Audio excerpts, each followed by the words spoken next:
Hey man, it's a Monday morning, and I thought about something. I think Saturday before I preached or after I preached. I can't remember. The video's still uploading. I don't know where it's at, but anyways, it might be coming up around the same time this does. Who knows? Sometimes it gets stuck.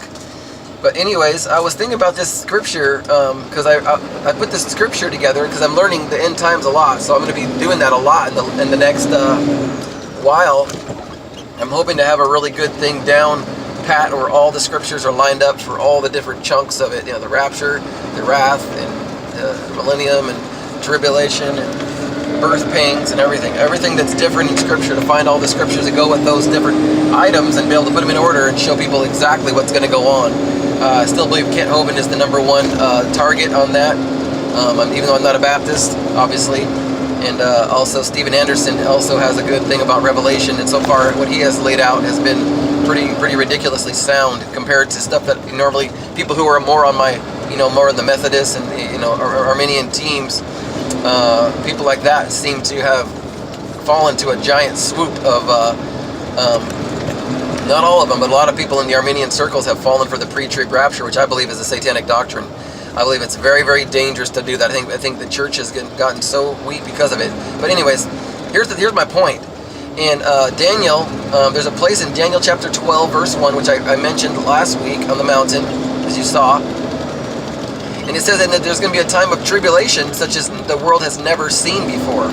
And here in Matthew 24, it says it again. So I'm sure Matthew 24, Luke 21, and Mark 13 is all places that are all going to be saying the same thing. And it's talking about a tribulation that's coming to this planet that is going to be worse than anything we've ever seen before. And it was really strange because it just kind of dawned on me, isn't that what exactly Donald Trump just said about 3 or 4 weeks ago when he was talking to North Korea? Because North Korea was threatening to send nukes towards his people who are out of town.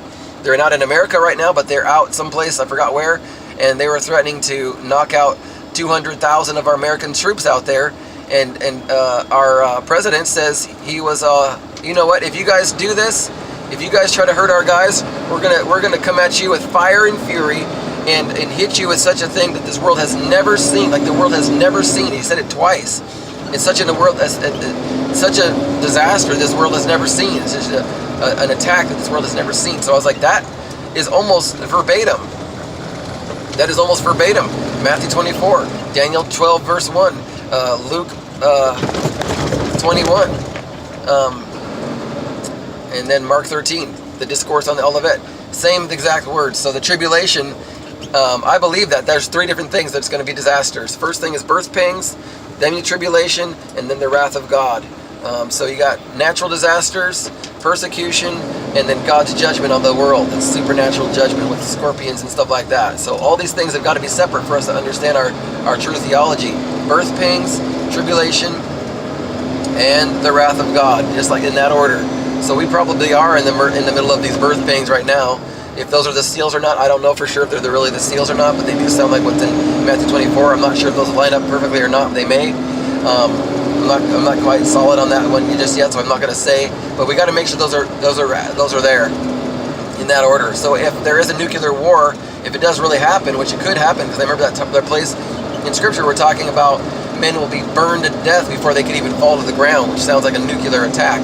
That's going to happen during the tribulation. Except those days were shortened, no flesh would survive. That's in the middle. That's before. That's in the middle of those 3 disasters. That's man hurting God's people. That's man hurting people. That's persecution or tribulation. Same thing.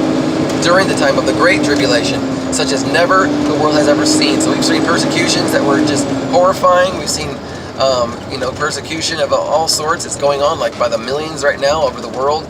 More people have died in the last 70 years than has been killed by martyrdom in the history of the church since the time of Jesus until 1950. From 1950 all the way back to Jesus, almost 2,000 years is less. Millions then, yes, but less. There's been 10 times or maybe more than 10 to 20 times more murders done in that fashion to Christians and other people, mostly Christians, than all that almost 2,000 years prior to 1950 years before that. So we're already in the middle of incredible persecution, but as soon as it spreads over to America, then we know we're pretty much going to get hit. But fire and fury such as this world has never seen before. It sounds like he's talking scripture right there. Daniel chapter 12, verse 1, Matthew 24, Luke 21, and Mark 13. It's got. I'm sure it's in all four of those places. He's quoting scripture right there, and so they get those things separate. Nuclear weapons is going to be happening during the tribulation. If it happens at all, it sounds like that's where it's going to fit, because it sounds like that would match scripture. And I believe in the post-trib rapture, pre-wrath, and then the millennial reign comes after that when we come back. And then Jesus is going to come back and cleanse the temple. So anyways, the video is long. I'm learning it as I go. So if you want the long, slow version, you can watch Kent Hovind's videos about the WOE, what on earth is going to happen. His series that he did like 2 years ago. It sounds like the most accurate when you have to consider all the things. If you don't take everything into consideration, it'll be a lot easier to end up in the pre-tribulation doctrine, which makes you think you're going to get out of everything. So these are easy doctrines that the churches keep on being fed is very, very dangerous, because as soon as these things start happening, you're going to give up your faith. It says that these things are going to be wore out, they're going to be given up and prevailed against, because they're thinking wrong about this pre-tribulation doctrine. So anyways, that's it for now. Talk to you later.